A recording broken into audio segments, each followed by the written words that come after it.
o marco temporal, que, claro, é um assunto brasileiro, acima de tudo, obviamente, mas ele lida com um assunto que é hoje absolutamente parte da agenda internacional, que é a Amazônia, desmatamento, e sim a questão dos indígenas brasileiros. E aí nós já tivemos várias reações. A primeira delas, do próprio Parlamento Europeu. A líder do movimento ecologista dentro do Parlamento Europeu, Anna Cavazzini, que é uma deputada alemã, ela não é só uma deputada alemã, ela é, por exemplo, presidente da Comissão de Mercado Único, Mercado Interno, perdão, do Parlamento Europeu, que é basicamente um dos principais comitês, e ela também é a representante do Parlamento para os temas relacionados ao Brasil. Ela disse muito claro, essa aprovação pela Câmara é uma mensagem muito ruim que o Brasil passa ao mundo. E diz, absolutamente concordando com os indígenas, que de fato essa é uma decisão catastrófica, é a palavra que ela utiliza para explicar essa situação. Agora, o que é que acontece? É só mais uma declaração de uma parlamentar europeia? Não.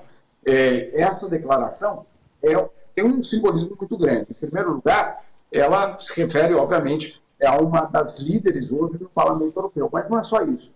O que está em discussão? O acordo entre Mercosul e União Europeia. Um acordo que foi negociado durante 20 anos, um acordo que em 2019 finalmente foi assinado no governo Bolsonaro, mas que ficou parado porque, claro, os europeus queriam o quê? Provas de que o Brasil ia lidar com a questão de direitos humanos e com a questão ambiental. Quando o governo Lula assume, a máquina, basicamente, para voltar a fazer o acordo existir, ela é colocada em funcionamento. E os europeus têm muita confiança de que, no governo Lula, essas questões vão ser lidadas. Até que descobrem que, obviamente, o Parlamento brasileiro, o Congresso brasileiro, não está exatamente afinado com as políticas do governo Lula. E aí a grande preocupação europeia é a seguinte: o governo Lula terá como aplicar a sua política ambiental e de direitos humanos? Ou vai ser minado por um Congresso que, vamos dizer assim, progressista, que sabe muito bem, não tem nada, ou tem muito pouco? E aí, obviamente, a dúvida dos europeus é justamente sobre a capacidade do governo Lula em lidar com o meio ambiente e lidar com as questões de direitos humanos, e aí, especificamente dos indígenas. É uma sinalização muito ruim, porque tira, obviamente, a força que o governo Lula queria dar a esses temas. Lembrando que todos aqueles doadores falaram: a Alemanha, vamos doar tanto, a Noruega, vamos doar tanto, hoje, se eu não me engano, o governo da Finlândia está no Brasil também, o Reino Unido, todos eles fizeram esses anúncios, mas com condições. Quais são as condições? Que haja uma mudança real no Brasil no que se refere à política ambiental e de direitos humanos. Se não houver, não haverá direito também. Então, isso é o que está acontecendo e essa é a grande preocupação europeia. Do lado europeu, também tem a própria ONU fazendo esse alerta. A ONU, inclusive, no dia da votação, emitiu um comunicado. É muito raro que a ONU emita um comunicado num dia de uma votação no Parlamento Nacional. Mas por quê? Porque esse não é um tema só de preocupação, vamos dizer assim, brasileiro. É um tema de preocupação, sim, internacional. E aí a ONU deixando muito claro que o marco temporal representa um enfraquecimento, sim, da questão indígena e das políticas que o governo possa tomar nesse sentido. Claro, a esperança de que no Senado seja revertido, ou que antes o STF tome uma outra decisão, mas a verdade é que hoje o mundo inteiro está olhando com muita atenção o que está acontecendo no Brasil, não apenas nessa lei especificamente, mas até que ponto isso é uma demonstração que o governo Lula, com todas as suas promessas de avanço nessas áreas, pode ter mais problemas do que se imaginava. Muito bem, então, Jamil, obrigada pela apuração. Você tem mais algum detalhe para passar para a gente? Eu vou me encerrando por aqui. Eu acho que só para a gente ficar muito de olho nas próximas visitas de líderes estrangeiros no Brasil, que esse tema nem sempre está na coletiva de imprensa, etc., mas vamos ver como é que isso vai refletir na cautela que os líderes europeus ou de outros lugares do mundo terão em fazer novos anúncios de dinheiro ao Brasil. Essa é uma questão a ser observada. A gente tem mais uma notícia contigo aqui também, que é o Itamaraty retirando a oferta apresentada por Bolsonaro de abrir o mercado nacional para empresas estrangeiras, né, Jamil? Quero te ouvir também, por favor. Essa é uma história bastante importante, talvez muito maior do que qualquer outro acordo comercial que a gente esteja avaliando neste momento. Qual é a questão?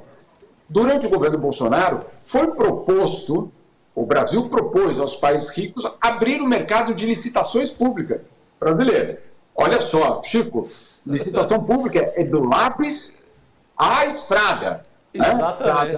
Da construção de uma usina a luvas cirúrgicas nos hospitais brasileiros. O mercado brasileiro é avaliado em 150 bilhões de dólares por ano. Esse é o mercado de licitações públicas no Brasil. O que fez o Bolsonaro?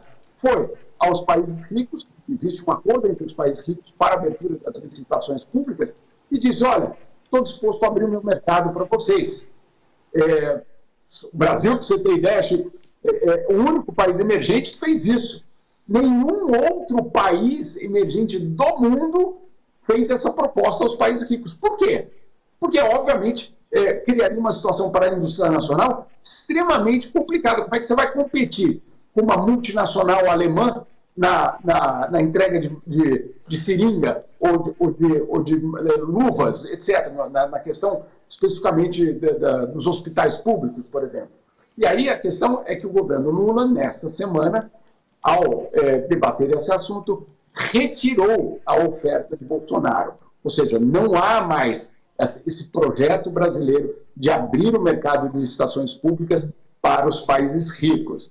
Ainda, olha só que curioso, Chico, e Vivian, o que prevê esse acordo? Não, esse acordo prevê que nós vamos abrir o nosso mercado para as empresas estrangeiras, mas, olha, os países, os americanos, os alemães, também vão abrir o seu mercado de licitações públicas para as empresas brasileiras. Que brincadeira, hein? Que desastre seria isso.